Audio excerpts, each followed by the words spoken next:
The arena stretched before Marcus Chen like a nightmare carved from black stone. Thousands of alien spectators filled the curved stands, their excited chatter creating a symphony of clicks, growls, and musical tones that no human ear was meant to hear. The Zephyrian Empire's greatest coliseum had seen countless deaths, but today promised something special. Marcus stood in the preparation chamber, his hands steady despite the trembling in his chest. 3 months ago, he had been Dr. Marcus Chen, xenobiologist aboard the research vessel Endeavor. Now he was prisoner 2847, scheduled for execution by entertainment. The irony wasn't lost on him that his expertise in alien biology might be the only thing keeping him alive in the next few hours. The massive doors groaned open, revealing the arena floor. Sand the color of dried blood covered the ground, stained dark in patches where previous victims had fallen. The crowd's noise grew deafening as Marcus stepped into the light. Above him in the royal viewing box, Emperor Vexthar leaned forward with predatory interest. The Zephyrian ruler's 4 arms gestured excitedly to his advisors, his reptilian features twisted in anticipation. "Citizens of the Empire," Vexthar's voice boomed through bioacoustic amplifiers. "Today we witness the execution of the human spy who dared infiltrate our sacred research facilities. But death alone is too merciful for such insolence." The crowd roared approval. "Instead, we offer him to the Great Pit, where our most magnificent predators await. Let us see if human arrogance can survive against the children of dragons." Marcus had studied the arena's history during his imprisonment. The Great Pit housed creatures from across the Empire's conquered worlds. Each beast was an apex predator, collected and enhanced through genetic manipulation. None had ever been defeated by a single fighter. The Empire used the pit to dispose of enemies while entertaining the masses. The floor beneath Marcus began to vibrate, then split open in a perfect circle 50 meters wide.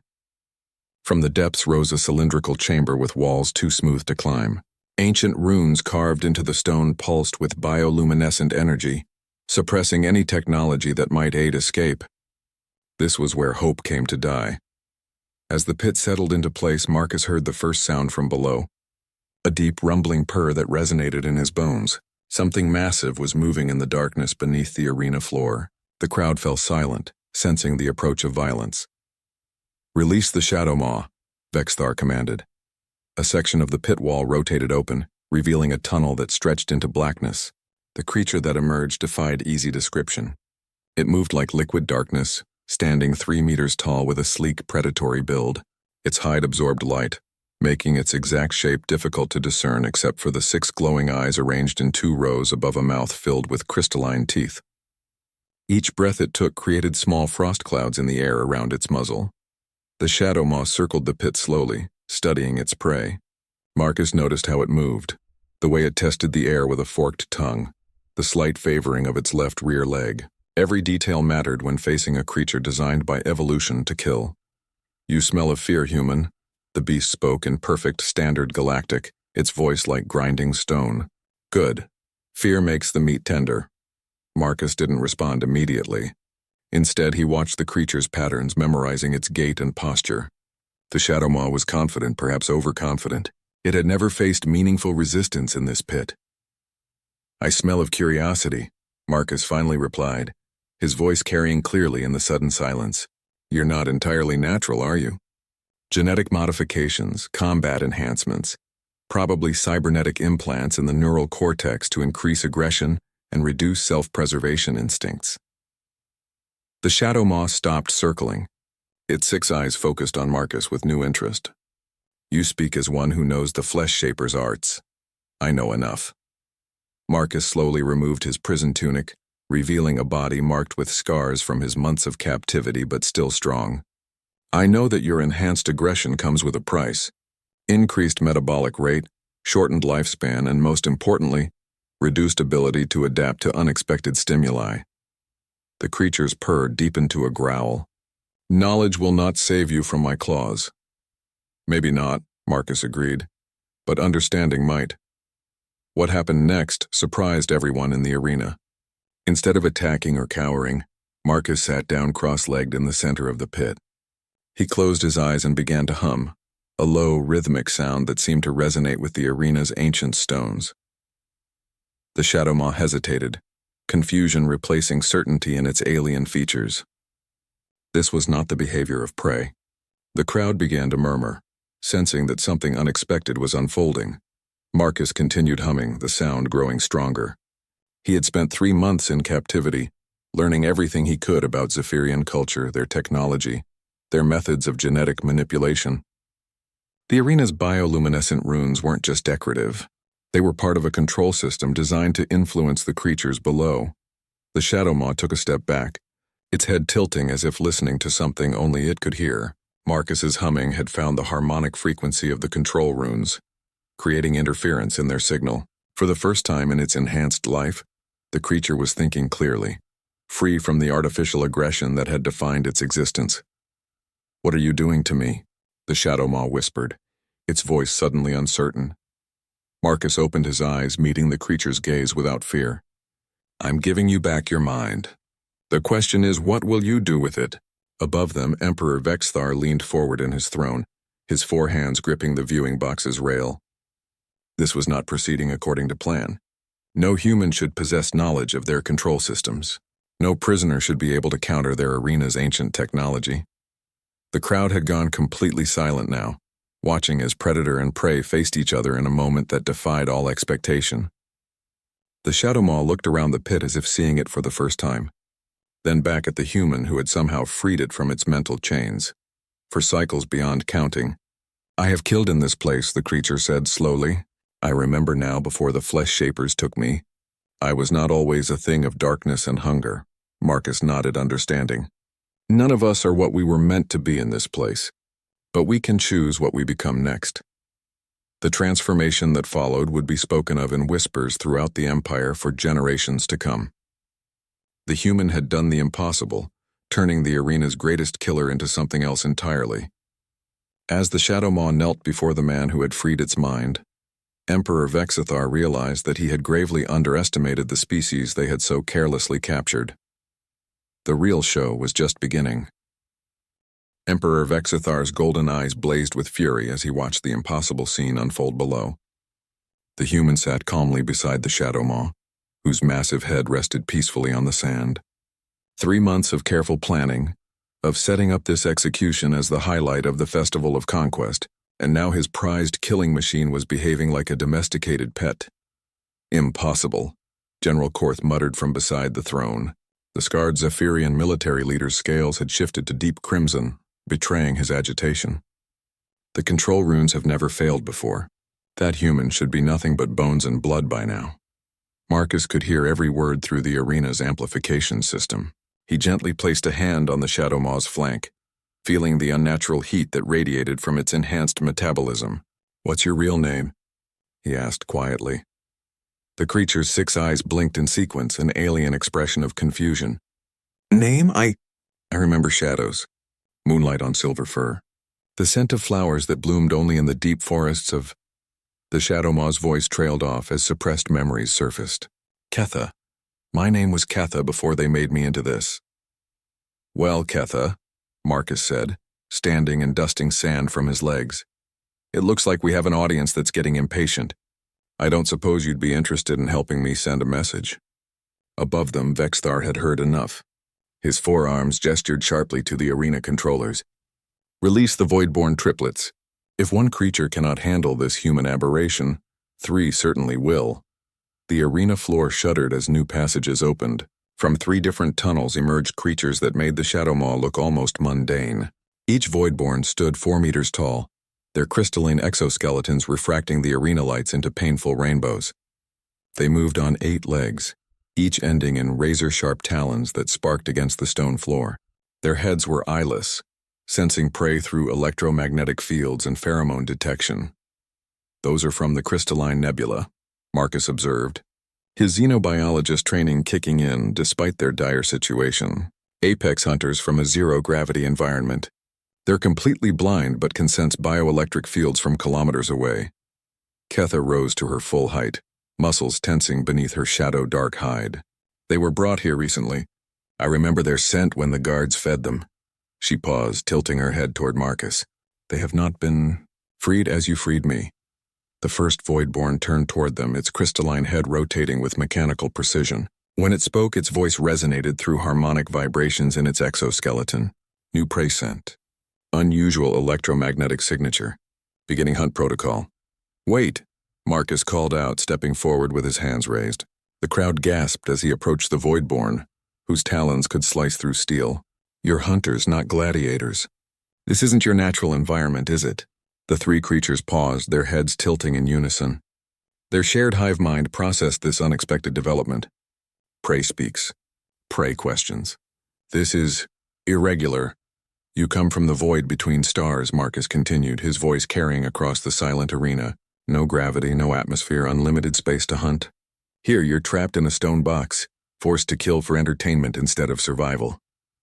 The second Voidborn stepped closer, its electromagnetic senses focused entirely on Marcus. Human understands void life. How? Because I study life across the galaxy. I know that your species hunts in century-long migrations following quantum trails through dark matter streams. Marcus gestured to the walls around them. This place cuts you off from the cosmic currents that guide your people. You're not hunters here, you're prisoners. The third Voidborn's head swiveled toward the royal viewing box. Truth scent detected. Anger scent detected. Deception scent detected. Its voice grew louder. We sense lies from above throne. Human speaks truth scent only. Emperor Vexthar leaned forward, his hands gripping his throne's armrests hard enough to crack the crystal inlays. What is this human doing? How does he know so much about species from the furthest reaches of our empire? General Korth studied the situation with a military mind. He must be more than a simple spy. No ordinary human could possess such detailed knowledge of our arena creatures. He paused, a disturbing thought forming. What if he's not from a primitive world as we assumed? Below in the pit, Marcus had positioned himself between Ketha and the three Voidborn. To the watching crowd, it looked like madness. To anyone who understood predator psychology, it was calculated brilliance. I have a proposition, Marcus announced, his voice carrying to every corner of the arena. You were brought here against your will, modified against your nature, forced to kill against your instincts. But what if there was another way? Speak your proposal, Truth Speaker, the first Voidborn replied.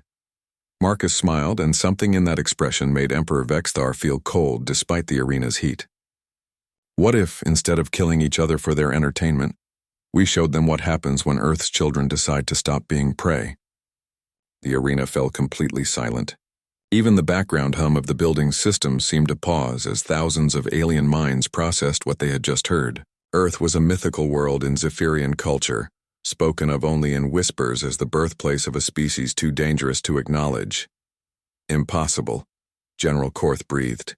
Earth is a legend, a cautionary tale told to children, but Marcus was already moving.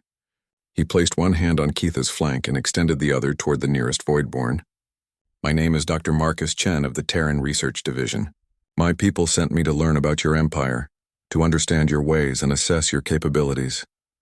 His eyes found Emperor Vexthar's terrified gaze. I've learned enough. The change that swept through the arena creatures was immediate and profound. The artificial aggression that had driven them for years began to fade as Marcus's presence somehow interfered with their control systems. Not through technology or psychic power, but through something far more dangerous. Understanding. Ketha was the first to speak. If you are from the legend world, then you know things that others do not. You know how to help us remember who we were. More than that, Marcus replied, his voice carrying new authority. I know how to help you become who you choose to be. The three Voidborn moved closer, forming a protective circle around Marcus and Ketha. Their electromagnetic senses had detected something in the human's bioelectric field that registered as pack bond, alpha status, something their enhanced instincts recognized as worthy of protection rather than predation. Truth Speaker, the lead Voidborn announced to the arena, we choose New Hunt. We hunt freedom. Above them, Emperor Vexthar realized that his festival of conquest was about to become something very different. The human had done more than survive the first challenge. He had turned it into recruitment. And if the legends about Earth were even partially true, the Empire had just made a terrible mistake. Release everything, Vexthar commanded, his voice shaking with rage and fear. Every creature, every monstrosity, every abomination we have collected. If this human wants to play savior, let him save them all. The arena shuddered as dozens of passages began to open. What emerged from the depths would test Marcus's abilities beyond anything he had yet faced, but he was no longer facing it alone. He had allies now, and more importantly, he had hope.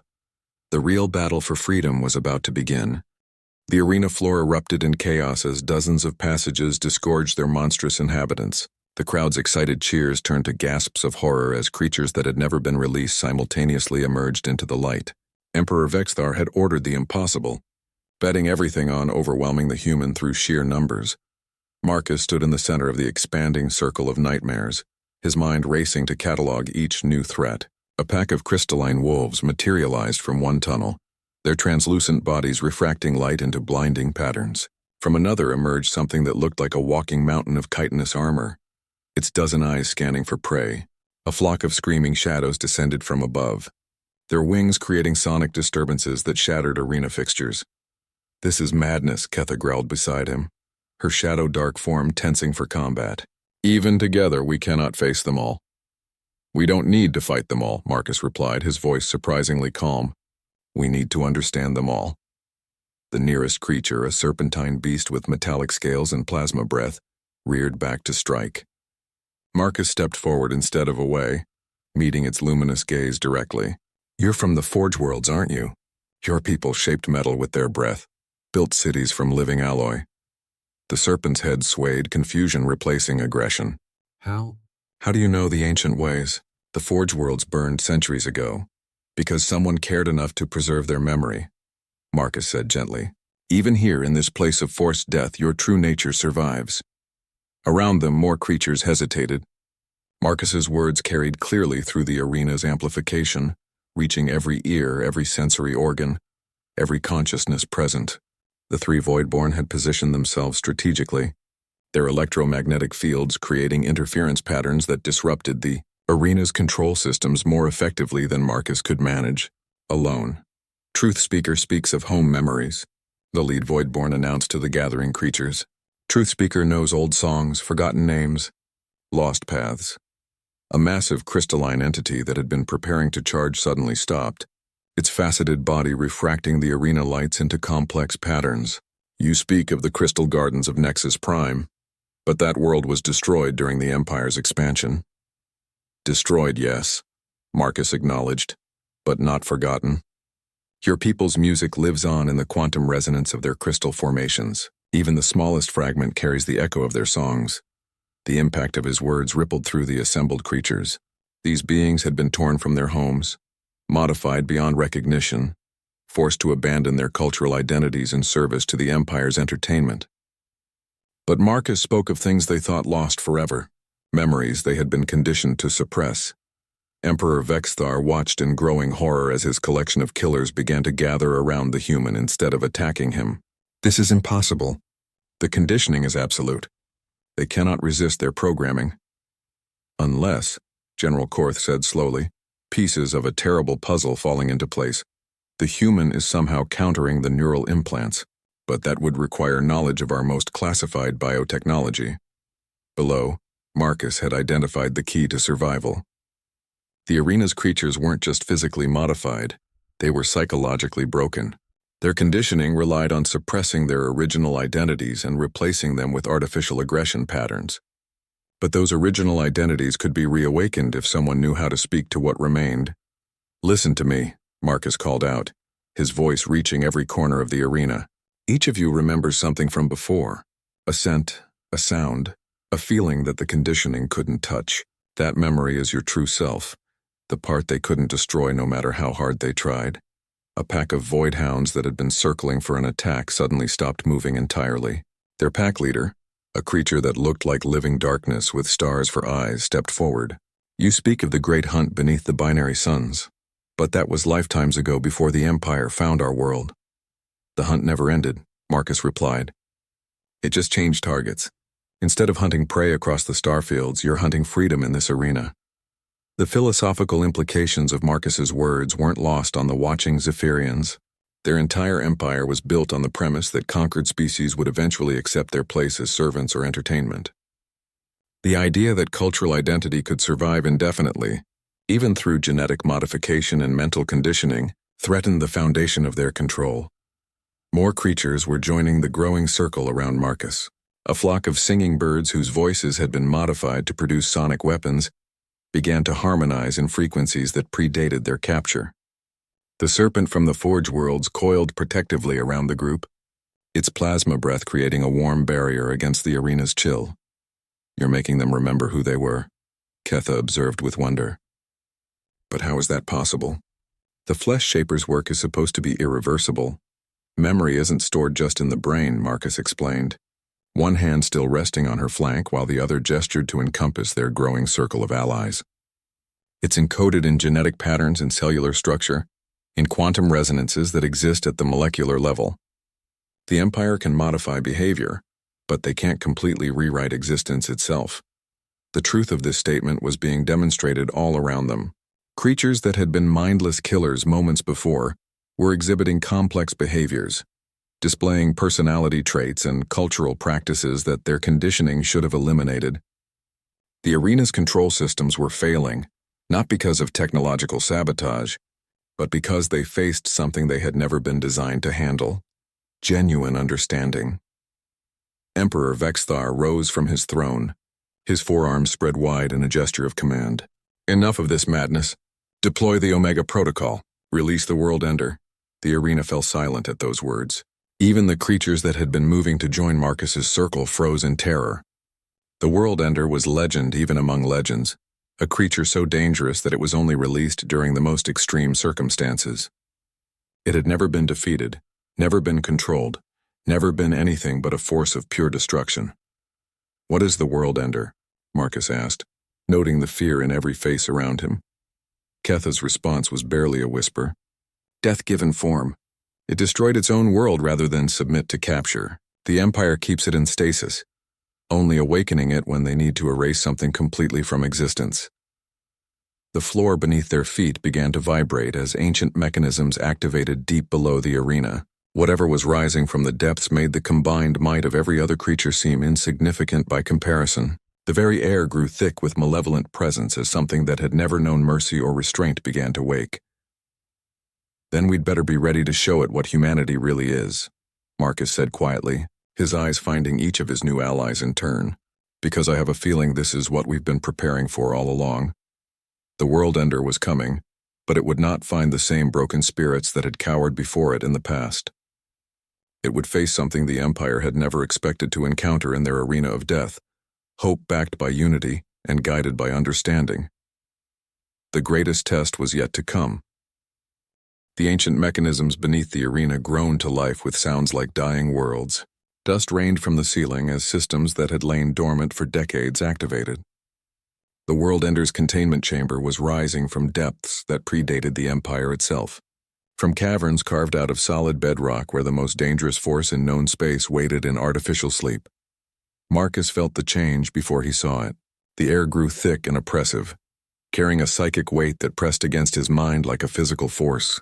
Around him, his newfound allies pressed closer together, instinctively seeking comfort in numbers against something that existed beyond normal understanding.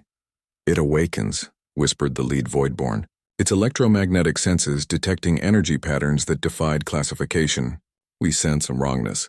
This thing should not exist in ordered reality."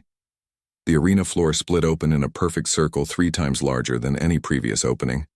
What rose from below wasn't a chamber or platform, but a sphere of perfect darkness that seemed to absorb light, sound, and hope itself. The sphere pulsed with malevolent life, and cracks of crimson energy began to spread across its surface like infected wounds. Emperor Vexithar leaned forward in his throne, his earlier frustration replaced by anticipation tinged with fear. "Behold the Empire's ultimate weapon." The World Ender consumed its own star system rather than submit to capture. It took our most powerful fleets and weapons technology we no longer understand to contain it. The sphere cracked open like a massive egg, releasing something that had never been meant to exist in the same reality as living beings. The World Ender defied easy description because it seemed to exist partially outside normal space-time. It stood roughly 6 meters tall but appeared to cast shadows in directions where no light could create them. Its form shifted constantly, sometimes appearing as crystalline geometry, sometimes as organic horror, sometimes as pure mathematical impossibility. When it spoke, Reality itself seemed to flinch. Awakening. Detected. Containment. Breached. Directive. Absolute. Its voice came from everywhere and nowhere, bypassing ears entirely to resonate directly in the minds of everyone present. Destroy everything. The creature that had once been called Ketha pressed against Marcus's side, her enhanced senses screaming warnings about the wrongness before them. This thing isn't just dangerous, she breathed. It's antithetical to life itself. It doesn't just kill, it unmakes things from existence. Marcus studied the world ender with scientific fascination despite the terror it inspired. It's not originally from our universe, is it? This is something that crossed over from a reality with different fundamental laws. The world ender's attention focused on Marcus with the weight of collapsing stars. Anomaly. Detected. Resistance. Pattern. Unknown. You. Speak. Truth. The air around them began to distort as the creature's presence warped local space-time. I consumed 13 realities before finding this one. Above them, the crowd had fallen into stunned silence. Even the Zephyrian elite had never heard the world ender speak coherently. It typically destroyed everything within range before communication became possible. 13 realities, Marcus repeated, his mind racing to process the implications. You've been running from something, haven't you? Trying to find a universe where you belong. Belonging. Unknown. Concept. The world ender took a step forward, and the arena floor cracked beneath its impossible weight. Existence is pain. Non-existence is purpose. But you haven't found non-existence yet, Marcus observed, stepping forward despite every instinct screaming at him to flee. If that was your true purpose, you would have succeeded by now. Something keeps you going, keeps you searching. The gathered creatures watched in amazement as Marcus approached the most dangerous being in known space with nothing but words as protection. The world ender's form flickered between states of existence, becoming more solid as it focused on the human before it. You understand nothing. I am destruction, incarnate. No, Marcus said quietly, stopping just outside the range where reality itself became unstable. You're lost. You've been lost for so long that you've forgotten what you were looking for. The world ender's attention became laser-focused on Marcus, and for a moment the arena's very foundations groaned under the weight of its consideration. Impossible, only ending. Marcus glanced back at his allies. At Ketha, whose true nature had been buried under genetic modification. At the Voidborn, who had forgotten their cosmic heritage. At all the creatures who had been stripped of their identities and rebuilt as weapons. That's what they told all of us. But identity isn't something that can be destroyed, only buried. What are you doing? Ketha whispered urgently. This isn't like the others. This thing truly is just destruction. Maybe, Marcus acknowledged. But even destruction must have started as something else. Nothing begins as ending. He raised his voice to address the world ender directly. What were you before you became this? Before you learned to unmake realities? The question struck the world ender like a physical blow. Its form stabilized for a moment, revealing something almost recognizable beneath the layers of cosmic horror. For just an instant it looked like a being in terrible pain.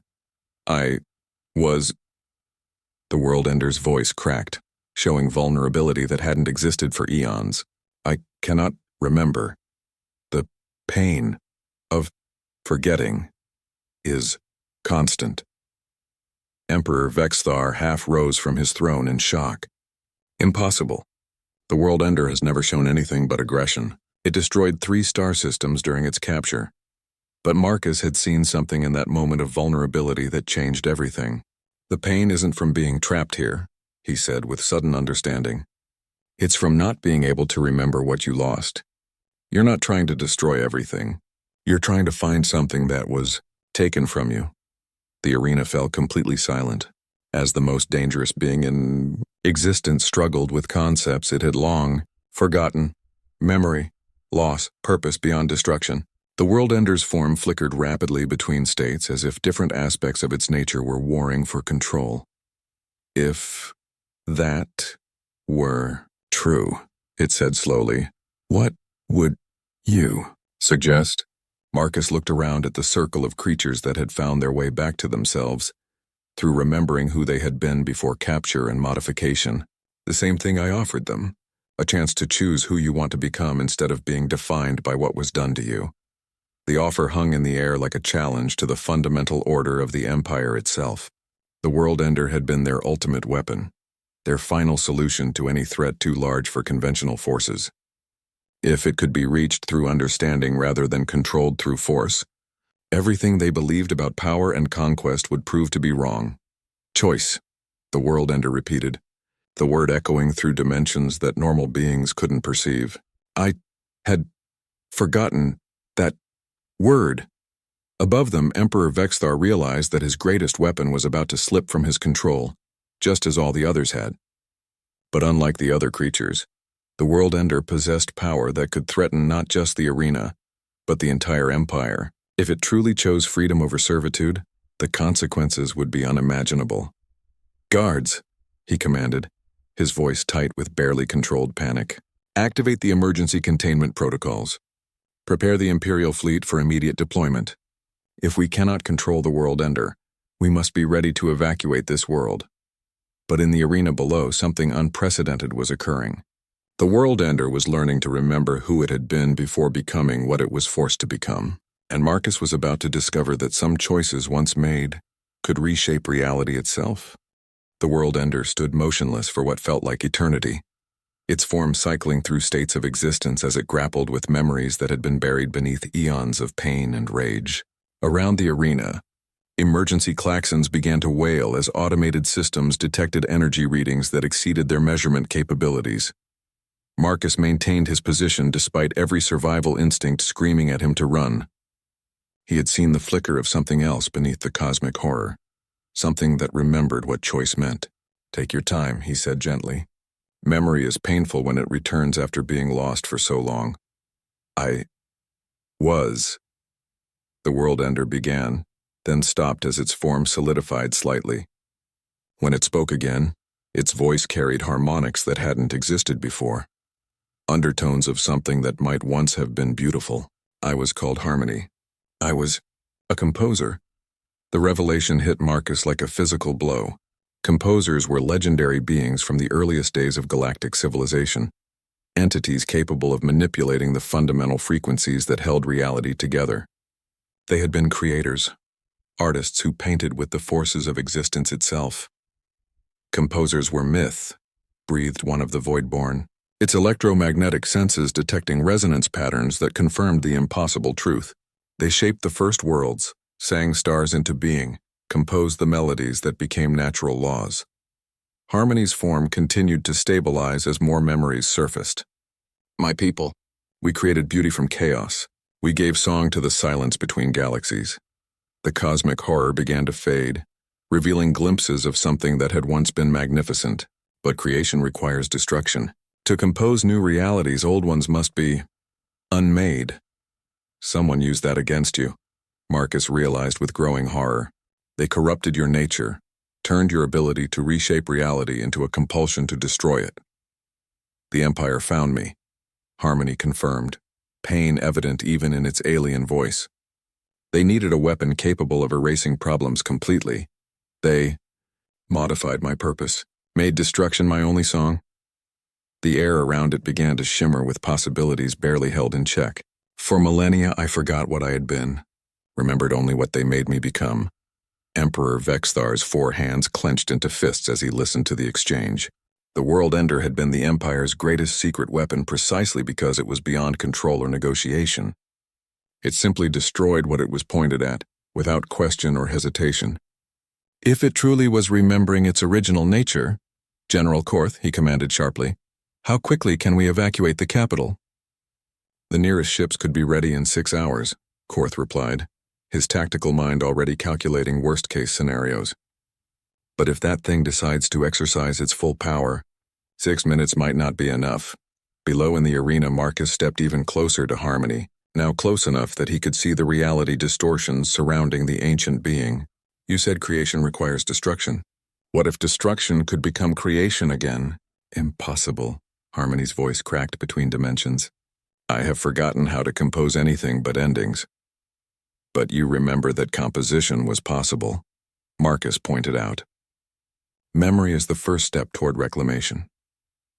Ketha moved to Marcus's side, her enhanced senses detecting changes in Harmony's energy signature. The wrongness is fading, she whispered in amazement. It still exists outside normal reality, but it no longer feels antithetical to life. Marcus nodded, then addressed Harmony directly.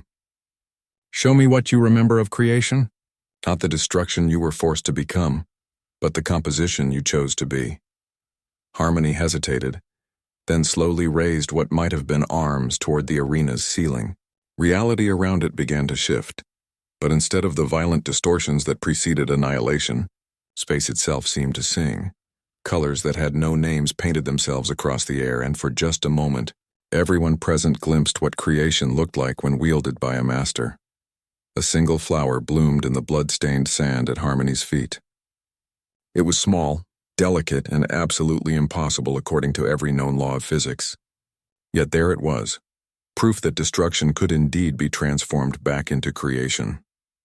The crowd gasped as one, thousands of alien voices expressing wonder at something none of them had ever expected to see. The World Ender, their empire's ultimate weapon of annihilation, had just created life from nothing but will and memory. Beautiful, Marcus breathed, kneeling to examine the flower more closely. You're still a composer, Harmony. They buried that part of you but couldn't destroy it. One flower, Harmony said, its voice carrying new harmonics of hope alongside ancient pain.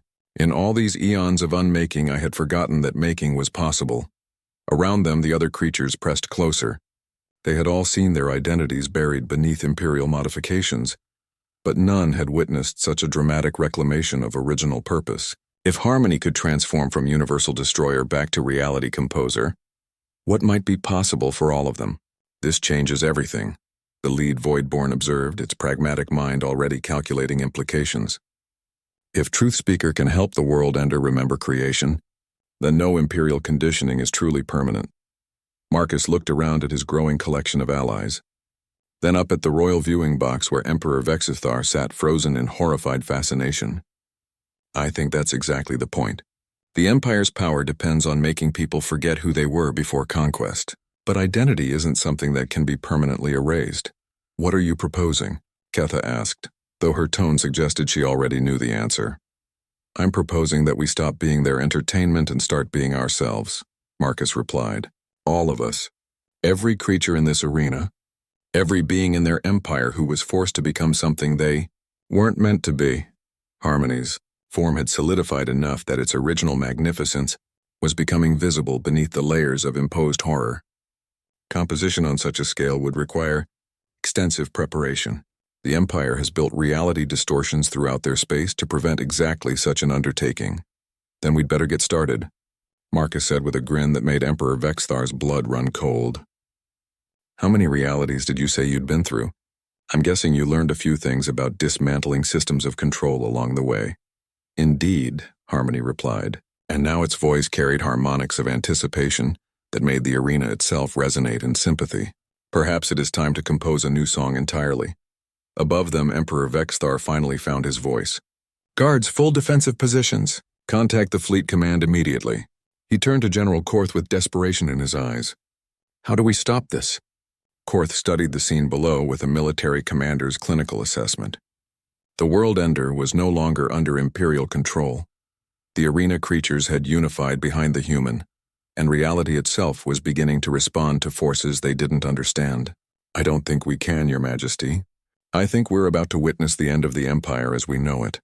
The flower at Harmony's feet began to spread its impossible roots through the arena's sand, carrying with it the promise that creation could indeed triumph over imposed destruction. The real revolution was just beginning. The impossible flower continued to spread its roots through the arena sand, and wherever they touched, the stained ground began to change. The blood that had soaked into the earth for centuries started to fade, replaced by soil that hummed with potential for new life. What Harmony had begun with a single act of creation was becoming something far greater than anyone had imagined possible. Marcus knelt beside the expanding garden, watching as impossible plants bloomed in defiance of every law the Empire used to maintain control. "This isn't just creation," he observed with growing excitement. "You're rewriting the fundamental rules that govern this space. Each reality has a base frequency," Harmony explained, its form now clearly recognizable as something magnificent rather than horrifying. Crystalline structures that served as both skeleton and instrument were becoming visible beneath what had once appeared to be cosmic horror. The Empire imposed artificial harmonics to suppress resistance and enforce compliance. "I am simply returning this space to its natural resonance." Emperor Vexthar watched in growing terror as flowers and vines spread across his arena floor. The bioluminescent control runes that had regulated arena functions for centuries were dimming as Harmony's composition overwrote their influence. "This is impossible. The arena's control systems are based on pre-imperial technology. Nothing should be able to override them." "Nothing Zephyrian," General Korth corrected grimly, "but composers predate the Empire by millions of years. They built the foundations upon which all later civilizations developed." He paused as a disturbing thought occurred to him. If the human can help it remember its original abilities, neither wanted to voice the implications of that possibility. A composer at full power could reshape entire star systems according to its will. The Empire's military might would be meaningless against an entity capable of rewriting the laws of physics on demand. Down in the arena, Marcus had moved to the center of the growing garden, surrounded by creatures that were experiencing their own transformations. The Voidborn had begun to emit harmonics that resonated with their home nebula, their crystalline shells shifting to frequencies that spoke of vast space and ancient migrations. Keitha's shadow-dark hide was developing new patterns, mathematical spirals that reflected her species' original connection to twilight forests and lunar cycles. "We're all changing," she observed with wonder, watching as her claws began to glow with bioluminescent patterns that had been suppressed for decades.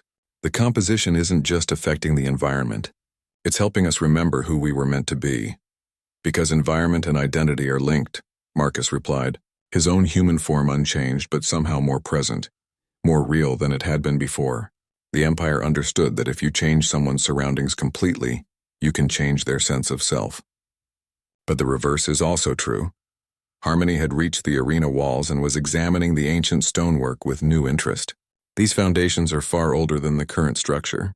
The original builders understood frequency manipulation, though they were not composers themselves. Its crystalline form began to resonate with harmonic frequencies that made the arena stones sing in response. "I can work with this." The crowd above began to murmur nervously as the arena itself started to transform. What had been a pit designed for death and entertainment was becoming something else entirely. A space that amplified natural abilities rather than suppressing them. The change was spreading beyond the arena floor, affecting the seating areas where thousands of Zephyrians watched in growing alarm. Citizens remain calm.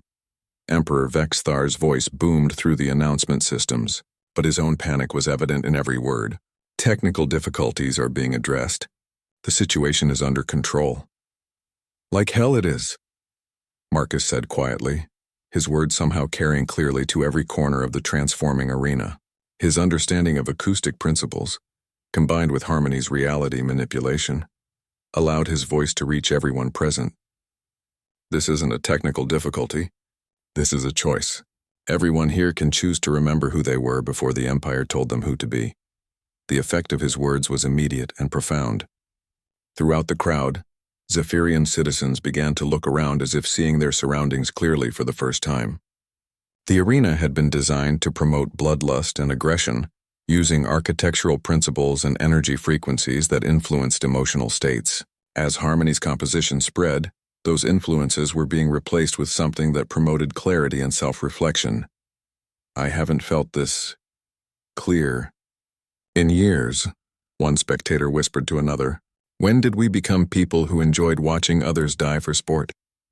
"When the Empire convinced us it was normal," her companion replied, his scales shifting to colors that indicated deep thought rather than arousal. "But normal doesn't mean right." The conversation was being repeated throughout the arena as thousands of beings began to question assumptions they had never examined before. Emperor Vexthar realized that he was losing more than control over the arena. He was losing the psychological conditioning that kept his subjects compliant. "Deploy the military," he commanded General Korth. "Full assault on the arena. Destroy the entire structure if necessary." "Sir," Korth replied carefully, "the arena is surrounded by the capital's most densely populated districts. A military assault would cause massive civilian casualties. Then evacuate the civilians and deploy orbital bombardment." Vexthar snarled, his usual composure cracking under pressure. That human and his allies cannot be allowed to continue this, whatever this is. But even as he gave the orders, both leaders knew it was already too late. The transformation had spread beyond the arena itself and was affecting the surrounding city. Citizens who had been docile subjects were beginning to remember what it felt like to think for themselves, to question authority, to imagine possibilities beyond imperial rule. In the arena's center, Marcus addressed Harmony with growing urgency. "How far can this composition spread? What are its limits?" "That depends," Harmony replied, its crystalline form now fully restored to its original magnificence, "on how many beings choose to remember their true selves rather than accepting the selves they were given." It paused, considering the scope of possibility. A composer's work is only as powerful as the willingness of reality to accept change. And reality seems very willing right now, Marcus observed, watching as the transformation spread visibly outward from the arena in all directions. Ketha moved to his side, her restored form magnificent in its alien beauty. "The humans sent you here knowing this was possible, didn't they? This wasn't accidental discovery, it was planned intervention." Marcus smiled, and in that expression was the confidence of someone who represented a species that had never forgotten the importance of choice and self-determination. "My people have been watching the Empire for a long time. We've seen what happens when civilizations forget that identity is something you choose, not something imposed on you from above." "Then this is war," the lead Voidborn observed, its electromagnetic senses detecting military forces moving toward the arena from all directions. "Empire forces gather. They prepare for final battle." "No," Marcus corrected, looking up at the royal viewing box where Emperor Vexthar stood frozen in terrified rage. "This isn't war. War implies two sides fighting for control. This is liberation.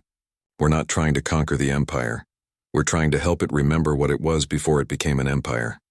Above them, Harmony began to sing with a voice that resonated across dimensions, its composition reaching out to touch every world in the Empire's domain. The sound carried a simple message that would spread faster than any military response could contain it. Remember who you choose to be. The transformation of the Empire had begun, and no force in known space could stop the spread of an idea whose time had finally come. 3 months after the Harmony event, as historians would later call it, the galaxy looked very different from the arena where it all began. Marcus stood in what had once been Emperor Vexthar's throne room, now converted into a coordination center for the Restoration Council. The irony wasn't lost on him that the Empire's former command center had become headquarters for its peaceful dissolution. Through the massive windows, he could see the capital city spread out below, transformed beyond recognition. Where once rigid imperial architecture had enforced conformity and control, organic structures now grew in harmony with their inhabitants' needs. The Zephyrians had rediscovered their species' natural connection to living architecture, growing buildings that responded to emotional and practical requirements, rather than imposing standardized forms on diverse populations. The final transport just departed from Sector 7, Keitha reported, her restored form magnificent in its twilight beauty. She wore no rank insignia or official titles, but had naturally become the Council's coordinator for species repatriation. The last of the crystalline wolf packs are returning to the reformed nebula. They say their homeworld song has never sounded clearer. Marcus nodded, updating the massive holographic display that tracked the ongoing restoration efforts across former imperial space. Green indicators showed worlds where populations had successfully reclaimed their cultural identities. Yellow marked planets still in transition. Red indicated the few remaining holdouts where Imperial loyalists attempted to maintain the old order. "Any word from the Voidborn migration fleet?" he asked, zooming the display out to show their progress across the galactic rim. "They reached the outer darkness yesterday," came the harmonic reply from across the room. The three Voidborn had chosen to remain as observers rather than returning to their people immediately, fascinated by the process of large-scale social transformation. They report successful contact with 17 isolated colonies that had been cut off from their home nebula for centuries. The reunion songs are apparently spectacular. Harmony's crystalline form materialized in the center of the room, its ability to exist partially outside normal space allowing it to be present anywhere its composition was active. The restructuring proceeds ahead of projected timelines. Resistance decreases as more populations remember their agency in choosing their own path forward. What about the Emperor? Marcus asked, pulling up status reports from the secure facility where Vexthar and his inner circle were being held. Not imprisoned exactly, but kept in protective custody while they underwent their own process of remembering who they had been before power corrupted their purposes. He asked to speak with you again today. Ketha replied with amusement. Apparently he's remembered that he was once a scholar of ancient music before becoming obsessed with conquest and control. Marcus considered this development. In the 3 months since the arena transformation, many former Imperial leaders had undergone dramatic personality shifts as Harmony's influence helped them reconnect with suppressed aspects of their original selves. The process was voluntary but apparently irresistible once begun. Schedule the meeting for tomorrow, he decided. I'm curious to see what a Zephyrian music scholar has to say about the Empire's rise and fall. The holographic display chimed with incoming priority communications from across the galaxy. Marcus accepted them all simultaneously, his hybrid human technology interface allowing him to process multiple information streams at once. The data painted a picture of unprecedented galactic transformation. From the Forge worlds came reports of successful restart of their ancient metal-shaping traditions, with former industrial slaves now creating art that doubled as functional technology. The singing bird flocks had re-established their planet-wide choruses, their voices once again weaving weather patterns and seasonal cycles instead of sonic weapons. Even more remarkably, dozens of species that had been considered extinct were emerging from hidden refuges, their survival networks having operated in secret throughout centuries of imperial oppression. The rate of change is accelerating, Harmony observed, its consciousness simultaneously present across thousands of worlds. Each population that reclaims its identity inspires others to attempt the same transformation. The composition has become self-sustaining. Marcus smiled at the cosmic being's use of musical terminology to describe social revolution. Because freedom isn't just about individual choice, it's about collective memory. When people see that change is possible, they stop accepting that suffering is inevitable. A new communication signal appeared on the display, this one from the galactic core where Earth's main diplomatic fleet waited in neutral space. Marcus accepted the transmission, and Admiral Sarah Chen's familiar face appeared in the hologram field. Marcus, his sister, greeted him with professional warmth. The Council of Worlds is ready to proceed with formal recognition protocols. How soon can you provide guarantees of stable government in former Imperial space? That's the beautiful part, Sarah, Marcus replied, gesturing to encompass the reports flowing across the room's displays. There isn't going to be a stable government in the traditional sense. The whole point of this transformation is helping populations become self-determining rather than controlled from above. Admiral Chen frowned slightly, her military mind struggling with concepts that didn't fit standard diplomatic frameworks. The other species are nervous about the power vacuum. Without central authority, how do we prevent the region from fragmenting into chaotic warfare? By trusting that beings who choose their own path tend to choose cooperation over conflict, Marcus explained.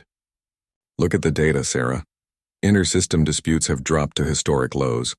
When people aren't forced to compete for artificial scarcity created by authoritarian control, they naturally find ways to share resources and resolve differences peacefully. Harmony added its own perspective to the conversation. Composition requires harmony between elements, not dominance of one over others. Sustainable systems emerge from voluntary coordination, not imposed hierarchy. The Admiral studied the transformation data with growing amazement. This is unprecedented in galactic history. No empire this large has ever dissolved peacefully, much less transformed into... What exactly are you calling this new arrangement? We're not calling it anything formal, Keitha interjected with amusement. That would be too much like creating another empire. Each world, each species, each population group gets to decide what to call themselves and how to interact with others. Organized anarchy with cosmic backing, Marcus added with a grin. It shouldn't work according to any political theory, but it turns out that beings are remarkably good at figuring out how to coexist when they're not being manipulated into conflict by systems that profit from their division. 3 months of success hadn't dulled Marcus's amazement at how rapidly the transformation had spread. Harmony's composition had provided the initial catalyst, but the real work was being done by billions of individuals choosing to remember their agency and identity. The empire hadn't been conquered or overthrown. It had simply been outgrown by populations that no longer needed external authority to tell them how to live. Admiral Chen reviewed the data streams one more time before nodding slowly. I'll recommend immediate recognition and full diplomatic engagement. Earth Command will want to study your methods for potential application in other regions.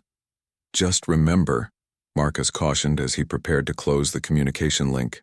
This only worked because we didn't try to impose our solutions on others. We just helped them remember that they had the power to create their own solutions. As the hologram faded, Marcus looked around the room at his unlikely team of advisors and friends.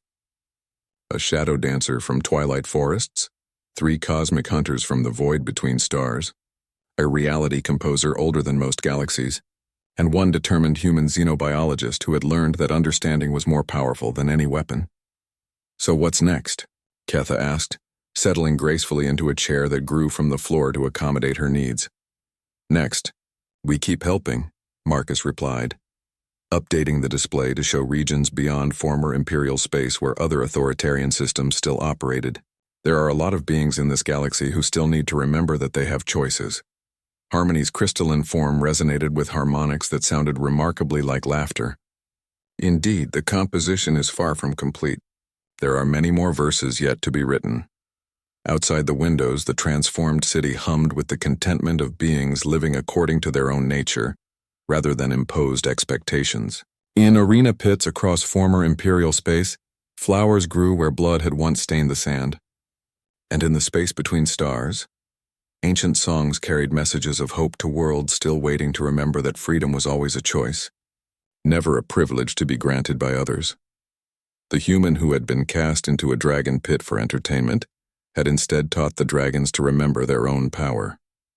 The revolution would continue, one choice at a time, until every being in the galaxy knew that they were free to become whoever they chose to be.